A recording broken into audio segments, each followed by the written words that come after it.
Welcome, friends. Welcome to Enlighten, where we talk about creative consecration through Christ. I am so happy to see you. So happy to see you today. Oh my goodness. I hope you're doing well this morning or evening. If you're watching in the evening, I am. I just got home, so it's been a whirlwind. It's been a wonderful, wonderful adventure.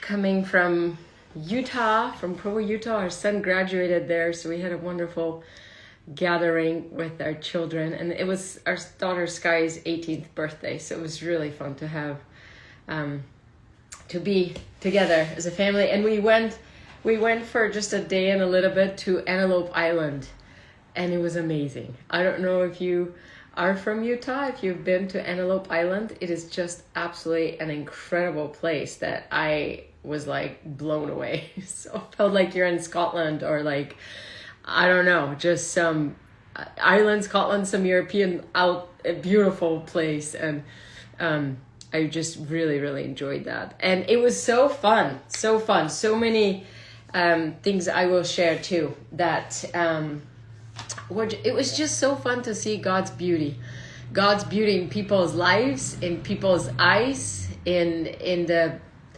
Great Salt Lake too, and all the hikes. And it was just so pretty. Like literally, I think if I lived in Syracuse, because that's right by Antelope Island, I would be there every single day. Like, I don't know, I just loved it so much. I could just feel God in the open space. We could see Salt Lake actually from Antelope Island, and it was so beautiful. It was just a magical place. Okay, so good morning everyone. Let me grab my darling friends that are gonna join us today, and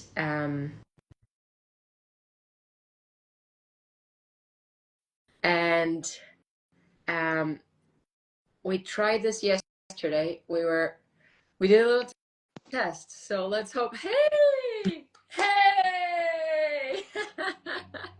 hello Dobro utro.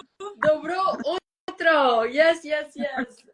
This is so fun, you guys. This is how we say hello. Dobro utro is like good morning in Bulgarian. So this is just so fun. I can't wait. I can't wait to spend this time together with you and talk about Jesus and share our love for him, and just how wonderful he is. And so for everyone that doesn't know you guys, I'm going to do a little intro, and then you can introduce yourselves and tell us what you're doing now in your life. But I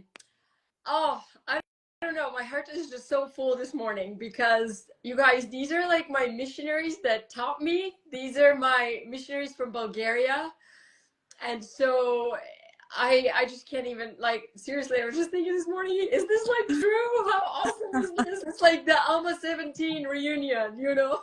It's like we see each other again after all those years. And I'm just so grateful. Saren actually brought me here. Like, her family, Richard and Lynn, I are the people that brought me to America. So she's so instrumental in that, moving mountains, how God moves mountains. Like, you are his hands, Saren. So Well, you were a pretty bright light there.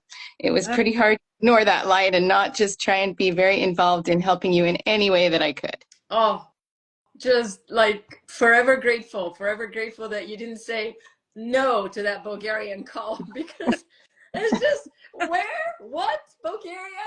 Where is this place? What language do they speak, you know? Definitely had to look that up on the map the old-fashioned way, no Google or anything. I think it's Saren that gets the credit for teaching you. But I went on my first split with you, and as a greenie, and I think you were 17. Yes. It was Yeah.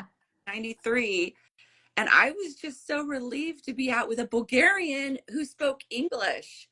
And like that day, I'll never forget that day that I was actually able to teach with you. And it was really a turning point for me, actually, because I felt useful, because I could hardly speak the language. You could just translate everything I said, you know, because I could actually teach for English that day.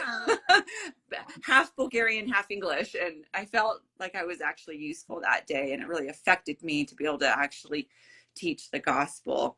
So I Oh, remember meeting you, Eva, and thinking that you must be like the daughter of someone, some expat or someone who is living in Bulgaria, because your English, you really spoke so well and you kind of had an American accent and everything else. And I was just like, but then once in a while you'd say something and I'm like, huh, I don't know if she's a native English speaker or not, because she just spoke so well. So I was trying to figure you out for a little bit because you were so bright, so enthusiastic. I couldn't believe you were only, I think you were only 16 when I met you. And I was just blown away that you were just so bright. You were always asking the missionaries, tell me more words that I can write down so I can learn more English. And you were just like always willing to go out with us and help us. And we knew if we had you with us, you would be able to totally connect with the people that we were going to be visiting, especially if they were youth.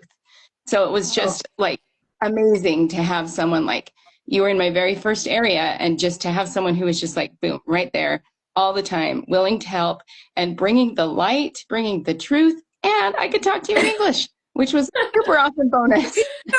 don't realize how hard the Bulgarian language is. It takes a while to be able to say anything, and it's rough when you're a missionary there and you're trying to learn the language at first. It's hard. you So guys, you every time, like, it's amazing.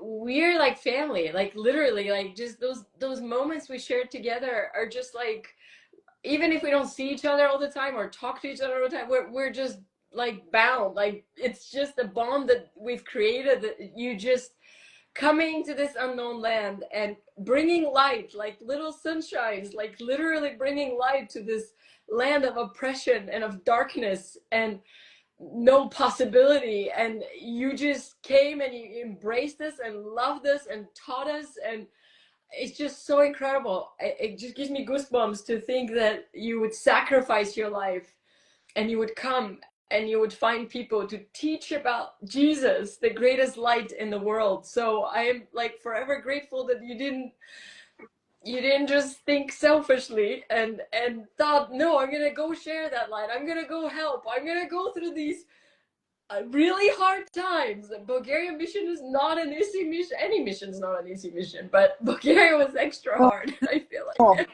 there were some hard times, but Eva, you and your parents were just a huge part of the light that made everything feel so good being there, you know? So Oh, grateful that I got to meet you in my very first area. What a huge privilege. It was just amazing. And your parents, oh, they were just the most amazing supporters and helpers, and felt like second parents. And then my parents got to be second parents to you. So it's just so cool how it all came around, you know? yes. Yes, like your dad, I remember he came, our apartment was like very short, the entrance to it. And Richard Iyer is Saren's dad, and so he's tall, handsome, He's and tall. wonderful. And so he had to bend down just to get into our apartment. I remember that. And then, him talking to my dad, just having this like wonderful moment is like, are you okay if your daughter comes and lives with us and we take care of her? And boy, oh, you're just amazing. All the good you do in the world. So I'm just forever grateful that we have this bond, that you brought light into my life. I actually brought you guys. I looked through my pictures, so I want to show you. This is like the picture. I was just getting my endowments, Saren, and this is us by the Salt Lake Temple. You came wow. when I was getting. It's right here. This is Oh, Saren, and this is me, and this is Dadley and Momsy. This is what I call Rick and Linda Iyer. And so we're right by the beautiful Salt Lake Temple. I'll never forget that day. It was just so awesome. And Sister Dushku, hold up, because I, I just loved how fun you always were. And I remember from the day I met you, you were just making jokes and just like full of mm-hmm. life, full of excitement. I'm like, oh my gosh, I love this. Okay, let me see. Do you remember this one? It's like the Beatles apartment. This is Sister Dishku, and this is me and my parents and Sister Allred. But anyway, this Yeah. was just, In front of that oh, painting that your dad painted on your guys's, what was it, the kitchen wall? Yes, Yep. that's our Yeah. kitchen wall, the Beatles. Yeah, Yes. yeah. This People, kind of people just, they don't know your parents because they've passed, but they were the most tremendous people. And your whole family, you guys were a light in Bulgaria. Bulgaria at the time, it was, we got there, well, I got there 3 years after communism had fallen. I think, Saren, you were there 2 years Mhm. after. It, Yeah. it Yeah. was, it was dark. It was gray. It was cement and darkness and And mud sadness. everywhere. We were trudging Yeah, through. Yeah. pollution, distrust, and just like it was heavy. And it's no longer like that. It's so much better. It still has challenges, of course. We have challenges here in the United States. There's challenges everywhere, but you and your family were known as being a bright light in Bulgaria, and everyone called you a sunshine, just a ray of sunshine, which it's fascinating that you love to paint. You like to incorporate light into, I think, all of your paintings pretty Oh, much. for sure. There's an element of light, and that just personifies you. And you were a light in Bulgaria during an extremely dark era. And Mhm. affected we missionaries too, because we were trying to cope with the Bulgaria that was back then. Like, and during that era, the Bulgaria mission was declared as the most dangerous mission in the world, and Mhm. it was scary. It was hard. We didn't understand that culture. We didn't understand. There was still, I mean, communism was still very much part of the culture, the mentality, Mhm. and anyway, I just remember you being a bright spot for us. Mhm. And I'm Definitely. so glad, Sarah, you found them. I'm so glad. And that we could both continue to be a part of the world in some small way. You in a big way, Sarah. Me in a small Well, way. I just love that Eva's kind of a part of my family, and all my siblings know her and love her like a sister, and it's amazing how things work out, right? It's just amazing. And then seeing her art, her beautiful photography, everything unfold over the years has just been such a privilege to watch that unfold, Eva, and to just see you come into all the things that the Lord wanted you to bring to the world you have brought. And it's just been amazing to see that happen. We so need each other. This is such a like testimony to me that we all have our lights to share and to contribute to. If we've touched one soul, we've done his work, right? I mean, it's just so touching to me to think about that. And I also, Sister Dushku, so Deborah Dushku, she is the daughter of Elder Dushku, who talked a lot about light. You guys remember the talk in General Conference about the rays and the pillars of light? I was just like, are you kidding? This is so good. So it made me, his words about light were absolutely powerful and um, so inspiring. Actually created a piece of art from his words because of what he was talking about. But it was you guys that brought that light. And so I am just like sister, not daughter. Sorry. You're his sister. He'll You're his sister. get a kick out of that because somebody else asked him that too. Like, I've got gray hair. I'm like, I do too, but so. But Yeah. yeah, this concept of light is just the most amazing thing, and that's what you brought. You brought hope. You brought Jesus. And Elder Uchtdorf in his talk, he's talking so much about what do we feel when we meet in our chapels. Do we feel love when we gather together? He mentions that, like, what does it feel like? He brought someone into his branch there, right? And he was hoping, oh, I just hope everything goes perfectly. And what she was touched was, how did people like treat each other? And you guys were like the kindest and so full of light and excitement about Jesus and the gospel. And you were a light. And I think missionaries in general have such a great tendency to do that, and all of us, right? I mean, in any aspect of our life. But it's so that really drew me to the church so much, is that love that I felt and that connectedness right away. It was just really amazing. So anyway, please tell people what you're doing right now. Like, do a little intro about what are you doing right now in your life. So that would be so fun to hear. Okay, I'll go first. I run an organization called Power of Families, and I work with families all over the world. We have a website, and I do group coaching and individual coaching for people that want some help with parenting.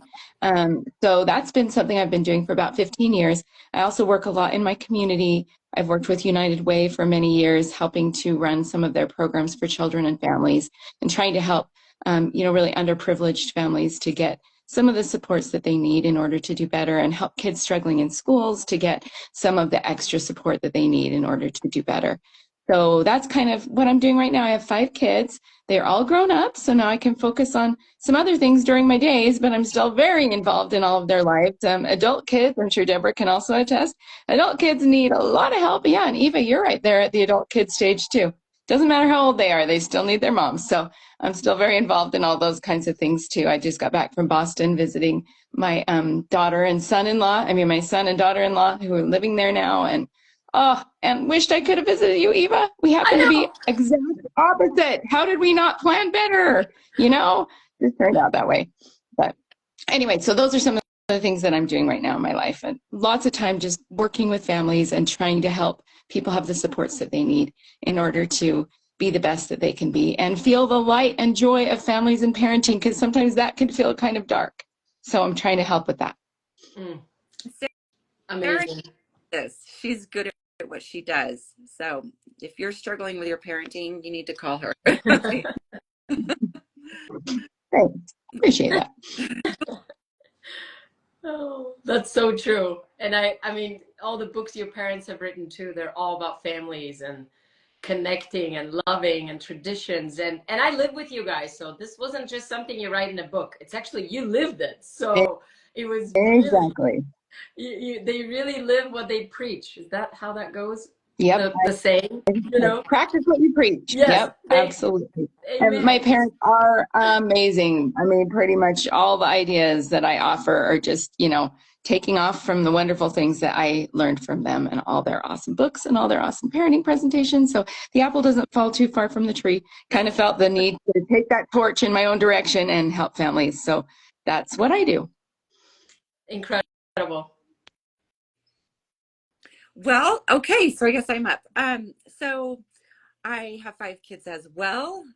Most of them are around the age as Sarens, and that's been kind of fun. Like we used to get them together when they were much younger together.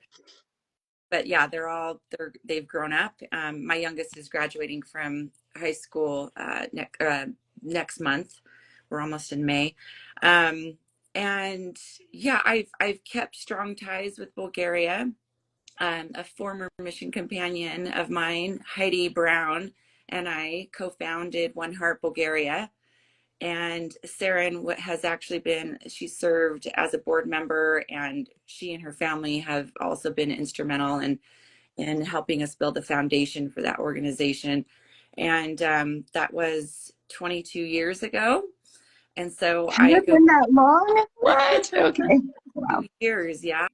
And so I've been able to keep in touch with Bulgaria because we have staff there, and we have 40 staff members there who take care of children in orphanages.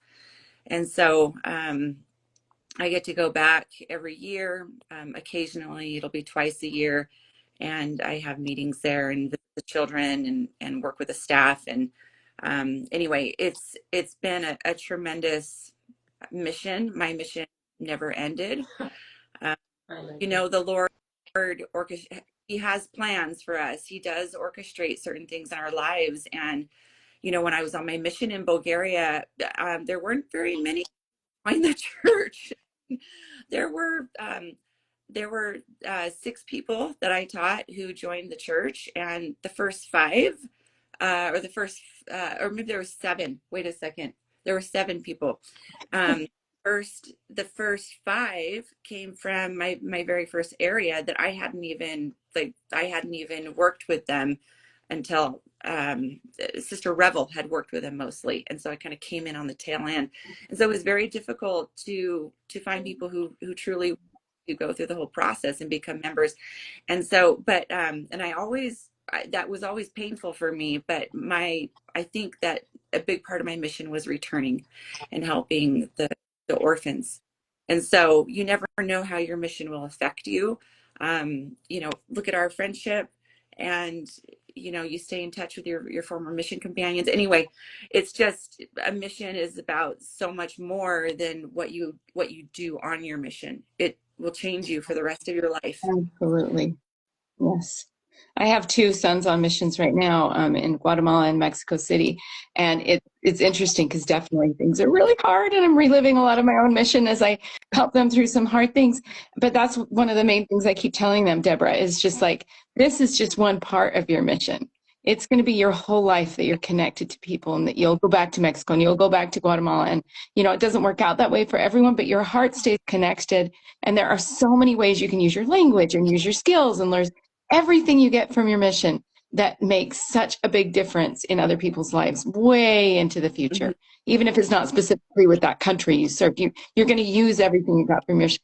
The biggest convert you'll ever have on your mission is you, right? Yeah. So that's one of the most important things to keep in mind. And, reading through this talk by Uchtdorf, I absolutely loved his sharing his experience of going to this tiny little branch and kind of going up these back stairs and bringing this person, because that was totally our experience in Bulgaria. Yes. I mean, we just had these, Eva, when I first met you, it was in this tiny little, like, weird, I don't even understand this. There was an arena, and it had this kind of upstairs area that was like where we met as a branch. And so it was kind of an interesting thing how it worked out.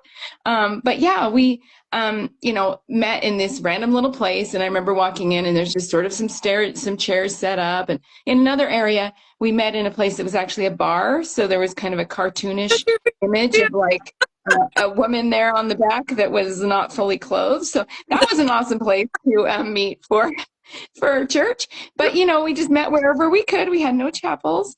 And so I loved reading Elder Uchtdorf's and just hearing this part where he said, it's important to remember that when most people experience the Church of Jesus Christ for the first time, they aren't thinking about priesthood authority or ordinances or the gathering of Israel, all of which are really important, wonderful parts of the church. But what they're likely to notice above all else is how they feel when they're with us and how we treat each other.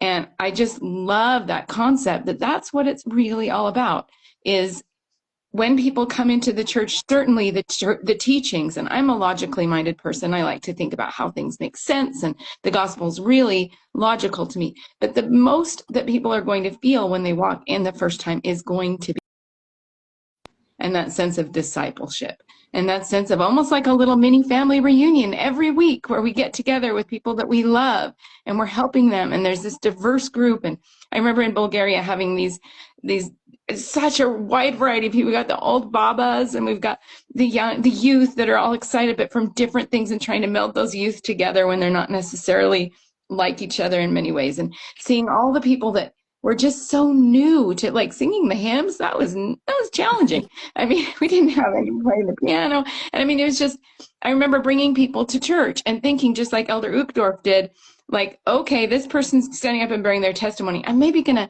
share some things with this person next to me and whisper a lot to them so they maybe don't hear the crazy things that might be coming off from the pulpit right now. So, we just had like really interesting sacrament meetings and testimony meetings especially, right? But the love that was there and the truth that was there would attract people. And I had similar experiences where sometimes at the end I would just be like, okay, how was that? Kind of thing. I need to explain some things. But having people sometimes say, I love that. I could feel that in my heart. Those were people who love each other. Those were messages of love.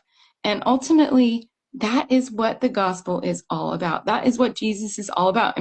It says again in his talk, love one another, Jesus said, by this will all know that ye are my disciples. So our first testimony of Jesus Christ comes when we feel the love that comes when we're together and we're acting as disciples of Christ. So I just love that we get to have this little mini reunion of the three of us and think about, that's what it was about in Bulgaria. And that's what it's about in our wards and branches now. It's all about people coming together and feeling that love as disciples together. I love that. And I love that you suggested this talk, Eva, because I had just been reading it and actually sending excerpts of it to my two sons who are missionaries because, they've been struggling with different things. I'm like, it's so simple. We can Yes. just go back to like, it's all about the love and it's all about the light. And if we can share love and light, that's what we're there for, right? And people can do with that what they will. But ultimately, we're just there to be that instrument to share that love and that light, right? Oh, so true. I have it all like underlined. All those parts about it's all about love and the light and um I agree completely. It's crazy to think we have missionaries serving at the same time. It's just like I'm like, Uh-huh. whoa, wait, this is crazy. Just I would have Yep. never imagined all those years ago that like that would happen. You just don't know. And I just think it's so amazing because it really is an Alma 17 moment where you just come back and it's like powerful that we have that connection together.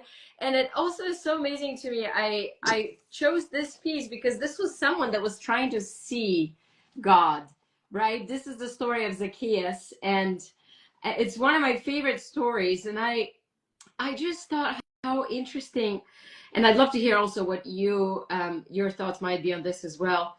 But it was someone that was like so um he was so different. Zacchaeus was he was like the chief of the rulers, the chief of the tax collectors, right? He was like the worst of the worst in that sense that he sort of sold his soul to Rome, right? And yet he wanted to see Jesus. I think it's interesting the different perspective that he's using. He's getting up on the tree to see him. And I love how it says, he sought to see Jesus. Those are like the words we hear in the scriptures. And it just touches my heart so much because we know he got up there because he was short. So there was so many people around. So he couldn't actually really see Jesus. He wanted to know who he is, right? Mm-hmm. And Mm-hmm. the part, I think it's fascinating. His name actually, Zacchaeus means pure. Oh, And I didn't know that. and Oh, that's so I mean, cool. to think that Jesus knew his name because he calls him by his name. And to say, hey, pure, right? It's almost like, hey, remember your true identity. Remember who you really are. And it made me think so much of the connection with Matthew 5:8, where it says, blessed are the pure in heart, for they shall see God. And that was like and of course, because he sees Jesus and he tells him, I'm gonna come dine at your house, which was like a big deal back then, right? Yeah, It meant that totally. he agrees with him and like he likes him and he's like, okay, I'm gonna change, I'm gonna repent. I want you, Jesus, more than anything I've ever stolen or taken or done in the past. And that is just such a wonderful moment that he was trying to see Jesus. It makes me think how all it takes for us is to want to see Jesus, to have our hearts changed in whatever way we can see him. It could be very different way than what everybody else is doing, right? Like our unique own way to see him, and Mm-hmm. just that desire to want to know him and to see him. And I was searching for him in Bulgaria. I went from one church to the other, to the other, to the other. So it wasn't until I met you guys and I started coming and I went to the first sacrament meeting with taped up pictures of Jesus on the wall on top of that soccer stadium. I mean, with no members, like 3 sets of missionaries, very different way to see Jesus. It wasn't in this grand cathedral with stained glass windows, which is fine. Some people can find them there too, but I'm like, wow, I feel Jesus right here in this very humble setting, right here with these people that talk about him and have the sacrament that's administered in his name. And so I don't know, it just makes me think, how do we see Jesus? What are some ways that we get to see him, and are we seeking him? Are we putting the effort to find him? I love that story of Zacchaeus. And in fact, when I was a little kid, I lived in England and we had I went to a Church of England school because that's how all the schools are. And we learned this cute little song about Zacchaeus, about him climbing up in the tree and the Lord inviting him to come down and asking him if he would serve him his tea. So it's just this like cute little British song. So anyway, I've always loved that story so much. And then I saw your picture of it and I just loved it so much. And I thought about how, he's dressed nicely and everything. He was like a really rich guy. Can you imagine this guy who's like very distinguished, very rich, very like probably very nicely dressed, climbing up in a tree? I mean, that's like a lot of effort and probably having to really humble himself to do that. And it makes me think about how for us to see Jesus, we do have to humble ourselves. And we do have to be willing sometimes to do really hard things, whether it's go on a mission to Bulgaria or climb up in a tree or reach out to someone who seems really different at church or do different kinds of things that are often very uncomfortable. I doubt he was like an active tree climber in his everyday life, right? He was an older guy probably, right?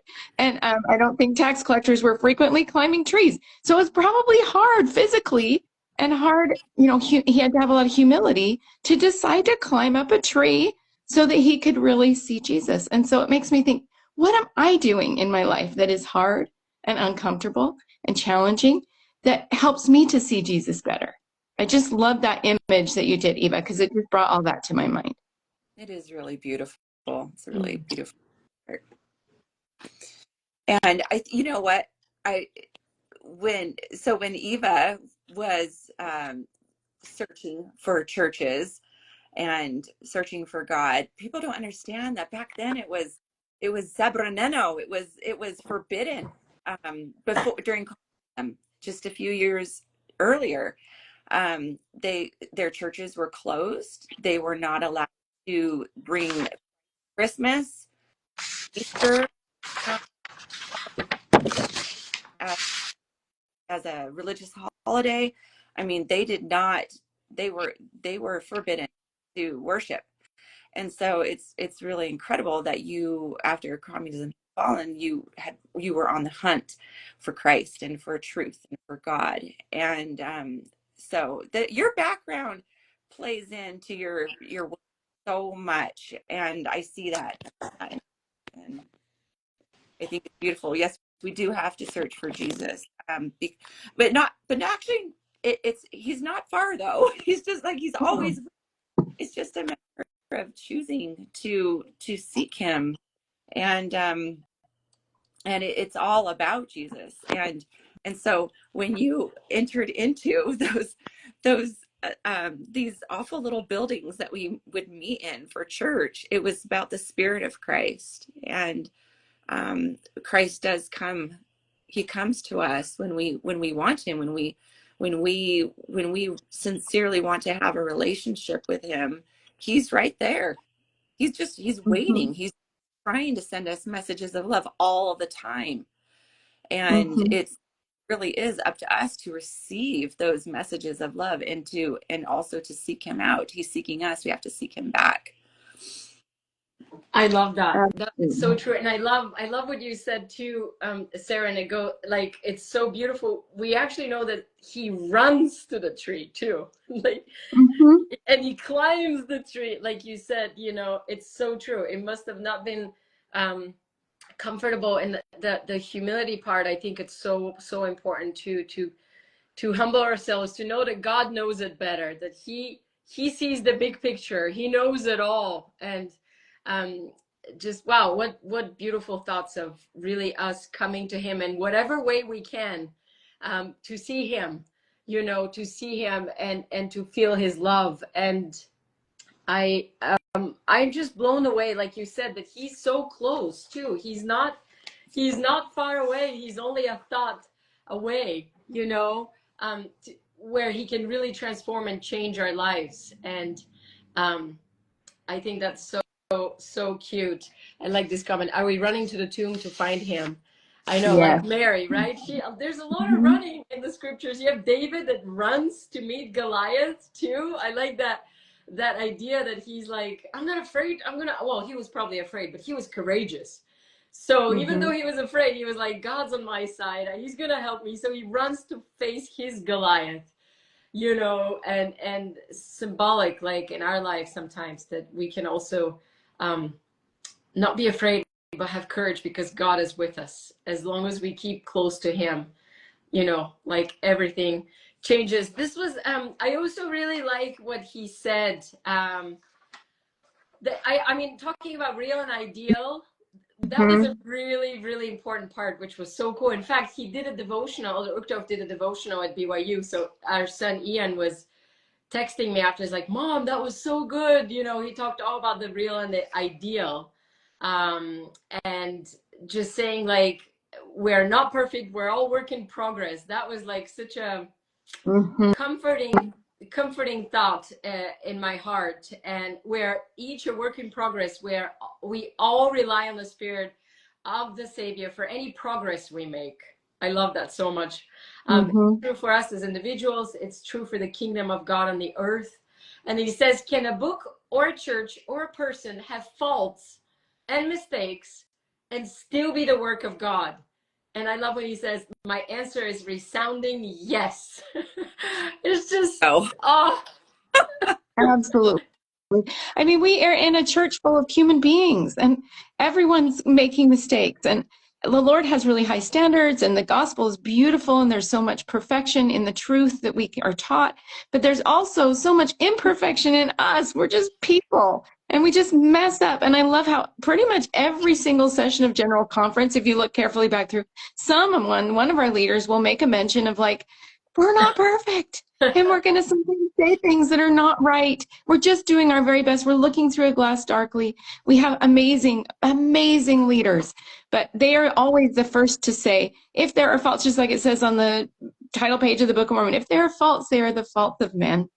And there are plenty of faults. Things get messed up. People think, oh, I think even our most amazing leaders, they are the first to say, sometimes we mess up, right? And so, and our leaders in our little branches and wards, of course, people mess up sometimes. And it's so important to recognize that we are all about building the kingdom each in our own way and realizing we're going to make mistakes sometimes and we're going to say it wrong or we're going to, say something that offends someone and we didn't mean to offend them, but they got offended. Or we might choose to do something in our calling that kind of hurts someone. We didn't really mean to, but it turned out that way. Or sometimes people do things that just aren't good because it seemed good at the time. And, the more we can keep in mind that we are a church full of human beings, the more that we can realize, yes, Jesus is perfect, but we are not. So we shouldn't expect each other to be perfect. We need to recognize that while the ideal is beautiful and we want to keep our eye on that ideal, we also have to keep our eyes on the fact that we live in a real world with real people. And if someone does or says something that just doesn't feel so good, let's turn to God. Let's give it to God. Let's say, hey, Jesus, I'm struggling because this person's, said such and such or isn't doing such and such. And we can find answers. We can find peace. It's not about the faults. It's about finding the truth no matter what and finding the light that is always there and finding the love that is always there. If we want to look for offense, we will find it. If we want to look for love, we will find it, right? It's up to us. And I just love that, President and Elder Uchtdorf took the time to point out how important it is that we recognize that the ideal and the real live together, right? And we need to look at them together, right? May I share something that was my favorite part of this talk? It says here, he says, Savior's Church, we gather all God's children who are willing to be gathered and who seek the truth. It is not our physical appearance, our political views, our culture, our ethnicity that brings us together. It is not our common background that unites us. It is our common objective, our love for God, our neighbor, our commitment to Jesus Christ and his restored gospel. We are one in Christ. The unity we seek is not to have everyone stand in the same place. It is to have everyone facing the same direction towards Jesus Christ. And when I COVID, not going to church during COVID and doing online church, and like it messed a lot of people up. It messed me up. I still don't feel as connected to my ward as I did before COVID. Our ward combined with another ward after COVID. Mm-hmm. All those people, and I feel really disconnected still. Um, I my experience at church is not the same anymore. But um, as I tell my children, it's a very personal thing. It's about going there and worshiping Jesus Christ. And for me, it's mostly about taking the sacrament. And Mm-hmm. having just gone through Holy Week and just really studying about Jesus's last week on the earth, his what he did for us, and going through that very carefully during the week. I just the importance of taking the sacrament and showing up, the small little effort of attending sacrament meeting and worshiping him and remembering what he did, and partaking of the sacramental emblem of his body and of his blood. For me, it's mostly about that. It's Yeah. a very individual thing. Mm-hmm. Thank I you. love that. We need to keep our eye on that. That is, the central reason why we Yeah. go, right? Um, and it's also a beautiful thing that we can come together. And even when oftentimes our ward is so much smaller than it used to be. And we've lost some of the key families that used to kind of do a lot of the callings and bring everyone together because they moved away or different things have happened. And it's hard to not feel that loss and to feel that sense of like this used to feel like such a family. And sometimes we have those wonderful feelings with our wards and sometimes we don't. And it's still really important that we're there and that we try to be part of creating that light and Yes. that sense of it being kind of a magnet for those who want to be part of Jesus's gospel, right? And a lot of that, it's hard at different times. And there's people that come from, I live in downtown inner city Ogden, and there are a really lot of different kinds of people that are in our ward. We have everything from recovering drug addicts. There's a great single mom who's really working on recovering from her drug addiction. We've got this guy who joined the church and his entire face was covered with tattoos when he joined the church. And it was hard not to look at him and just be like, oh, because it was kind of surprising. And we have like this cute little guy, Dennis. He's like my favorite and he can't really hear at all. He was an alcoholic for many years. He shows up every Sunday and you have to look him right in the face and yell really loud, but you can talk to Dennis. And he recently went through the temple and it was just so beautiful to be able to be there with him. And I mean, we just have so many different people. And if you lined up all these people and you said, do you think all these people should be friends naturally? Do you think that would happen? I'm sure anyone would say, probably not, right? It just doesn't look like a group of people that would be cohesively like a family, right? But I love that. I love what Elder Uchtdorf shared about how there are so many differences that we easily notice, especially when we're just looking at each other. But if we can put some of that aside and see into each other's hearts, which we're called to do as disciples of Christ, we can find so many more similarities and we can find so much love and so much, brotherhood and sisterhood with people who, initially we might think, okay, well, how am I going to connect to this person? Because we're so different. I just love that there are so many things that we can connect around. Number one being our desire to really see Jesus. Yes. Zacchaeus climbing up in that tree, wanting to see Jesus, and all the people looking at him and thinking, why is Jesus choosing this guy? He's surely not the best choice, right? And if all of us can just be like, the people on the ground around Zacchaeus, we don't get to hear what happened with those people. But hopefully they all, at least some of them, could gradually or quickly learn to see people differently because of how Jesus saw Zacchaeus, right? Mm. So I just loved Uchtdorf's reminder that it's often those people who seem the most disenfranchised or the most different or the most difficult or all those different kinds of things. As we put our hearts out there and try to connect with our brothers and sisters, there's so much beauty and so much love that we can find.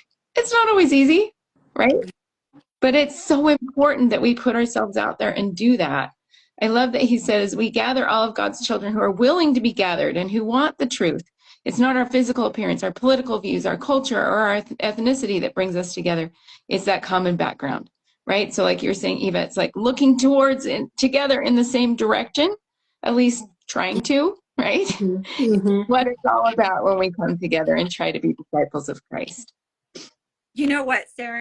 It's also what I'm finding too is it's not just about differences in our political beliefs or you know, someone whose face is covered in tattoos, and you're like, oh, you know, something that might initially feel jarring. You know, it's not just about the the cultural differences. There's also different levels of faith. There's people who are struggling to figure out certain doctrines. There's people who are new members of the church. There's people who are old members of the church but who are grappling with certain things. There's all different levels of faith, and I think that one of the most important things we can do at church is to be very understanding of that, understanding of that there's all different levels belief and faith even within the same church, and that it really needs to be a safe place to ask questions. Mm-hmm. I've had some conversations with people who feel like they're like, I have certain questions but I'm afraid to share them because I'm concerned about people's reactions, and sometimes those people, they just end up not coming back because they don't know how to ask their questions. They don't want to look down upon. They don't want to be looked down on, and so I want to be that safe person at church who is like, no, no, no, it's okay. Yeah, I've had that thought before too. Maybe we can talk about that.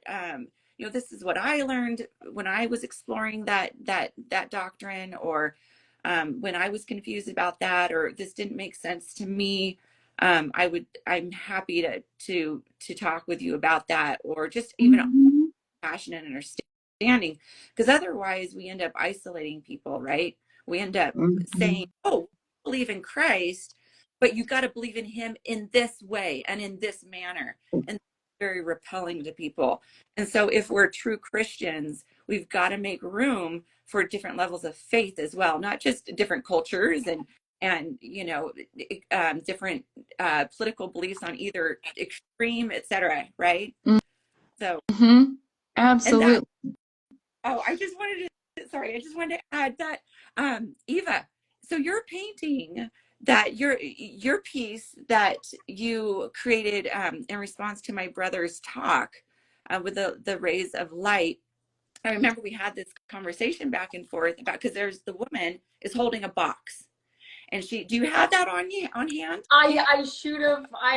It's just I just got home yesterday, so it's been kind of Yeah, a yeah. whirlwind. So, Well, but I will put it in uh, my stories so people can see it after. yeah. So I will put it up, the one you're talking about, because So it's she's raising this box up, and she's trying to catch these rays of light, any light she can catch, small or big ones, you know, brighter, really bright ones or faded ones. It doesn't matter. She's trying to catch these rays of light. And in your painting, the box is very symmetrical and defined. And I had said, I shared with you, I said, sometimes I feel like my box has like this ragged box, like been sitting out, you know, the kind that's been sitting out in the rain, and then you take it out and it dries up and it's like deformed. Like maybe it's falling apart. Like sometimes our little box is just like not, it's just like whatever we have to offer. It's just that belief that, you know, maybe there's just a little bit of belief left, and you're just holding it up trying to receive some of those rays, right? And I do think that church can be that place if we let it. If we're going in and we're extremely critical, we're not going to have a good experience. We're going to be, things will stand out to us that are unsavory or repelling or we don't like, and it's so easy to say, you know, this isn't for me. But when you go wanting to to feel the spirit and receive some kind of morsel, you know, sometimes you don't feel all that inspired at church. That's just the way it is. Sometimes Mm-hmm. it's that way. And sometimes you Mm-hmm. have to be the inspiration to others. You have to bring it. You have to bring the light, and you have to be the friendly person. You have to raise your hand and say the insightful thing in gospel doctrine. Like, why yes, is it, we're not like there to entertain. It's not like Disneyland church, right? It's not like all these professors of religion yeah, who are like disseminating all these brilliant things. No, we're just like, or just ordinary people people, we're going to church. Yes. Because Yes. Mm-hmm. Jesus, that's why we go, right? And Yes. so, anyway, I kind of went off there, No, I but love that. And I love how he talks Beautiful. about the body, the different parts of the body, the Corinthian Mm-hmm. scripture, right? That we all need each other, the eyes would never know what the ears can do, or the hands and the feet. I mean, just how we all need each other. And I'm always blown away. Like, I love to hear other people's comments. I love to think what they're thinking, what they're pondering. But it's so true. We are not there to be entertained. I like this comment. There's so many great comments, you guys. So fun. It's wonderful that in his talk, Elder Uchtdorf connects increased faith in Jesus with feeling his love more. I think that's so interesting, and it's so true. The more you work on seeing him, believing things you don't see yet, the more you're allowing him to do those miracles, right? Like, the more you'll be able to see those things happen. It's kind of an amazing connected Mm-hmm. joy, that he gives us. Like, you put your faith, like Indiana Jones, when he had to cross and the Holy Grail, the part where he had to cross and there's no path, and he's like, what do I do now? But he just took Yes, that it's not. first step. Mm-hmm. He took that first step, and that desire, and then the path came on, and he threw some stones, some rocks, and he could see the whole path. Like, it opened up for him. But it took that little bit of faith to just seek him, to do that action, to actually to show that you care and you want to. And I Mm-hmm. love that. I don't know why it just made me think so much of Hanukkah, like the Jewish celebration, that how the candle, the oil in the temple, that they were fighting and they couldn't be there on time, and so there was very little oil left in that lamp for only one day for that oil to burn. And realistically, if you think about it, is, oh, why would I even care? Why would I even like light up that candle? Why would I light up the oil so it can burn? And that's the miracle. I mean, it's incredible that they actually did that, and it lasted for a whole 8 days. And that's what Hanukkah is, celebrating that God showed up and magnified their efforts. But I just kept thinking of that story, thinking, well, it took faith to light up that oil lamp, right? That was they decided to actually choose that, and then God Mm-hmm. did his magic and his wonders. And I think, yes, we have to like seek him and do that initial step, and he will pour out those blessings, and in whatever ways in our lives that we can see him. It's just really incredible. Absolutely. And I know there have been times in my life where I'm like, gosh, I'm just not totally feeling the love of God right now, and not feeling that close to the gospel. And inevitably it's like, well, how hard am I trying? Am I climbing the tree? Am I reading the scriptures? Am I doing those things that I need to do in order to build my faith? Because it's really hard to feel strong love from a person that we don't feel particularly close to, because we're not really talking to them that often or connecting with them very much. Like, yeah, we're not going to feel that much love from that person if we're not making those efforts, right? So we have to be doing it ourselves, and we have to be helping other people to do it. And Deborah, I love what you brought out, where it's so important that, like, you could certainly, like in my ward, you can look at everyone and you can be like, wow, this is a diverse group. But in every ward, if you looked at everyone's hearts, you could say, wow, this is a diverse group. Or looked at the things they're going through in their brains and in their experiences and in their trials. And oftentimes people are wearing their trials not on their sleeves, but, in their hearts and in their minds. And it can be easy to, walk into a ward and just be like, wow, these people all seem like they've got it together. The kids are all dressed nice. The people are all ready to go. But, the things that they might be going through in their hearts.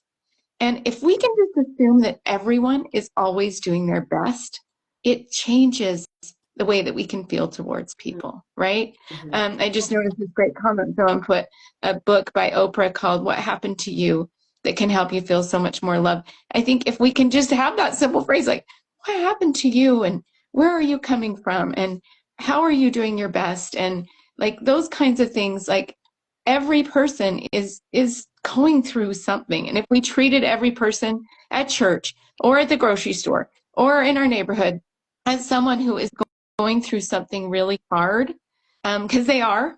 We're almost always going to be right if we make that assumption. Then it's going to feel better. We're going to be able to love them better. And we're going to be able to feel the love of Christ more as we express love and feel love towards others. I think those two things just go hand in hand. It's almost impossible to really feel God's love if we're not trying to express and feel love for others. Wouldn't you agree? Yeah, you sometimes you 100%. tell what an amazing missionary Saren was and is. She is incredible, and she just has a way with words. Like what you said about how can we have a relationship with Jesus Christ if we're not making an effort. And yeah, I just wanted to reemphasize that because if a person stops praying, stop calling up a friend, if you stop connecting, how on earth are you going to know anything about them? How are you going to feel any kind of closeness with that person? And so we have to do our part. Jesus is there. He's always there. He's always there. Even if you feel him, he is there. But we're trying to form a relationship with someone we cannot see. We're trying to form a relationship with someone who doesn't physically come into our home and say, hey, you want to sit down on the couch and talk? You've got to make a huge effort at times when you're not feeling close to do your part to draw close to him. And yeah, you climb in that tree. That visual reminder right there, like we have to, he is there. I check that Christ is always there. He did something, what he went through for us in the Garden of Gethsemane and on the cross was so horrific. He's not walking away and like, you weren't worth that sacrifice. No, he did that for all of us, for every single person. So he doesn't just walk away and like, yeah, that was that moment that I had for you in the garden, it's just lost. Like, no, that was a horrible, horrible experience for him. It was horrific. And he's there. He's not going to leave you, but we leave him. We leave him when we stop praying, when we stop thinking about him, when we stop worshiping him, whether and this is for all religions, not just our religion. There's people who probably are listening to this who love Eva's art, who aren't necessarily a member of our church. It doesn't matter. Whatever efforts we're making or not making to know Christ, no matter your religion, right? Christ is there, and it is all up to us whether or not we're feeling close to him. And like that is just the matter of the fact. So if I'm not feeling close to Christ on a certain day or a certain week, it's me. Yeah. It's me. It's not him. It's not ever. So yeah, Thank you. Thank you. Absolutely. Thank you so much. Amen. I love that. And so many beautiful thoughts. I like just the quote verse 10 from Luke 19, verse 10, the very end of that story with Zacchaeus, talking about Jesus. He came to seek and to save that which was lost. And it is true. It's in our effort to seek him, to know him intimately, to love him, so we can love others, so we can do his work and build up his kingdom. So thank you so much for being here in this hour today. And what a lovely time to talk about Jesus and seeking him and striving to be more like him. And beautiful comments, everyone. That was amazing. Well, thank you. Love you. Obichente. Love you, everyone. Thank you for everything. We'll see you next week. Okay, thank you Thanks, so much. Eva. You're the best. Love you guys. Obichente. Bogavelik. Ciao, ciao, ciao. Ciao, ciao. Ciao, ciao.